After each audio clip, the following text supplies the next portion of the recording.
मिरजेतल्या ढेरे गल्ली परिसरात टोळक्यानं कोयता आणि तलवारीनं दहशत माजवत 20 ते 22 गाड्यांची तोडफोड केली आहे, तर अनेक घरांवर दगडफेक केली आहे। याआधी मिरजेत अनेक ठिकाणी कोयता गँगनं दहशत माजवण्याचा प्रयत्न केला आहे।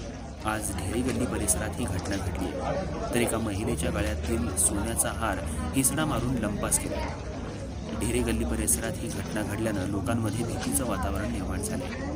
पोलिसांना घटनेची माहिती मिळताच तात्काळ पोलीस घटनास्थळावर दाखल होऊन पुढील तपास करत आहेत।